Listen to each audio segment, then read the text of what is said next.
শ্রীধাম নব নব মধুময় মধুর শ্রী বৃন্দাবনে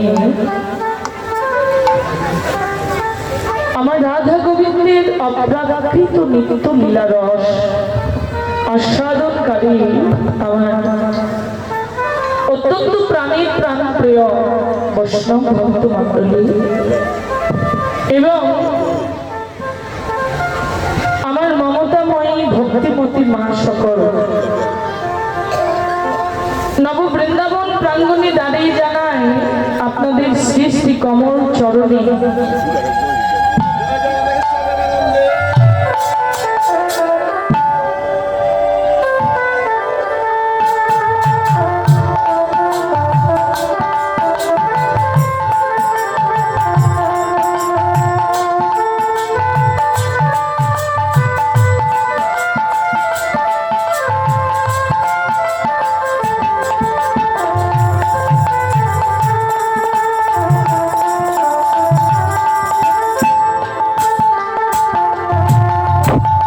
চরণে আমার শত সহস্র কোটি দণ্ডবোধ প্রণাম। শুধু জানা এই নামামৃত প্রেমামৃত রসামৃত মধুমাখা কৃষ্ণ নাম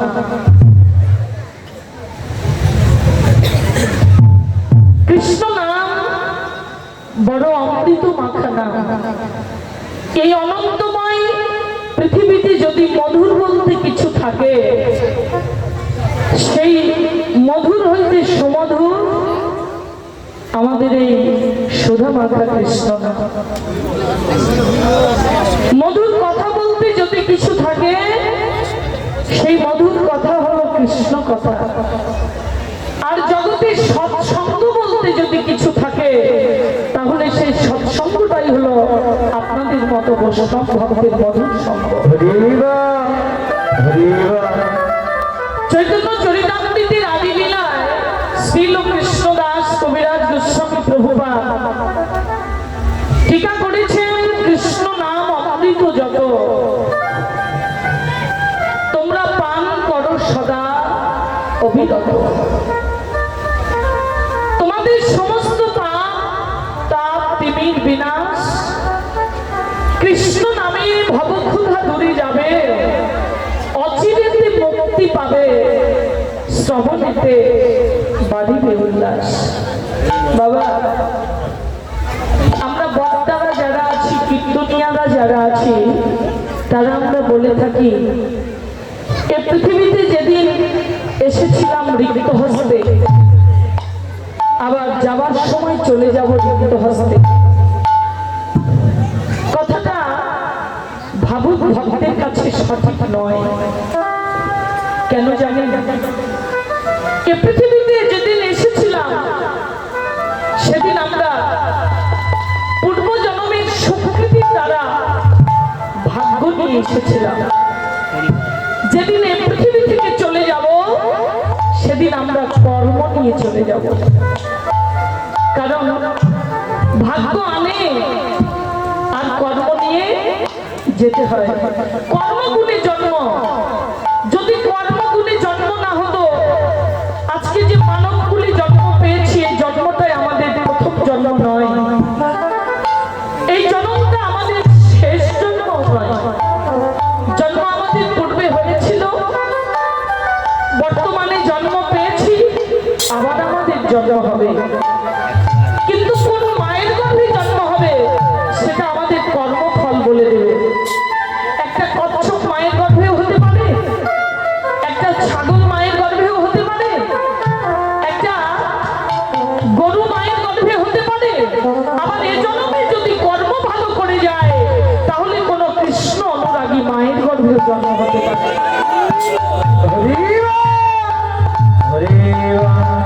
হরে কৃষ্ণ। কিছু কিছু কথা আমরা ভুল সিদ্ধান্ত দিয়ে যাই। এই যে কীর্তনটা কি বস্তু? যে কীর্তন আস্বাদনের জন্য সারাদিন আমরা কর্ম করেও পরিশ্রান্ত হয়েও এই নব বৃন্দাবনে কৃষ্ণ নাম কীর্তন শ্রবণ করতে ছুটে আসি। কীর্তনটা হলো মানব জীবনের পূর্ণাঙ্গ ভজন। কীর্তনটা হলো সেবা, কীর্তনটা হলো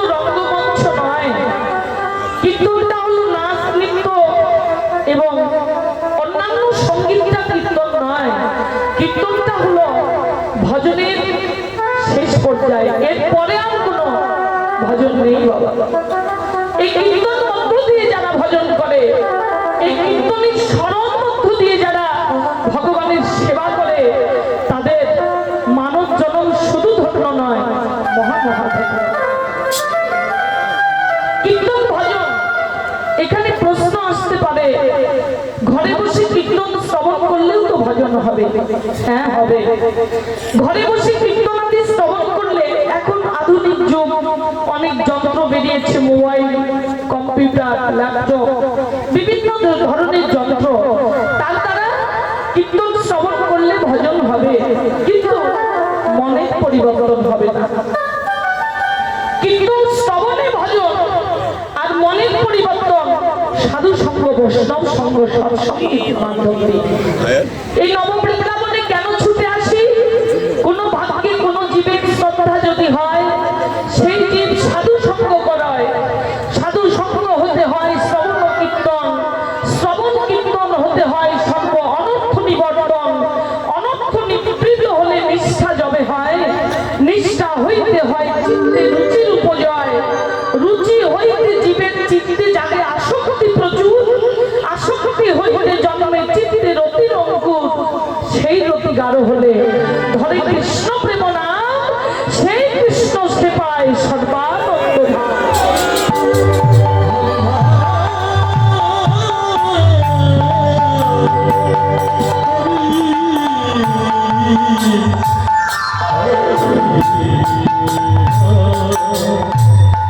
হরিনাম কৃষ্ণ নাম, তার ঊর্ধ্বেও সাধু সঙ্গ, বৈষ্ণব সঙ্গ। এই সাধু সঙ্গ, বৈষ্ণব সঙ্গ, সৎসঙ্গ না করলে আমাদের মনের পরিবর্তন ঘটবে না।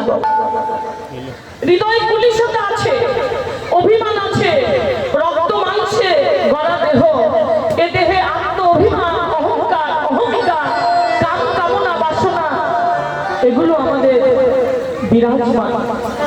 এই আত্মসুখ, লালসা, কাম কামনা, বাসনা সর্বস্বই পরিত্যাগ হবে, সর্বস্বই নিবৃত্ত হবে, কৃষ্ণ প্রেমটা জাগ্রত হবে একমাত্র ভক্ত সঙ্গ ব্যতীত। এই ভক্ত সঙ্গ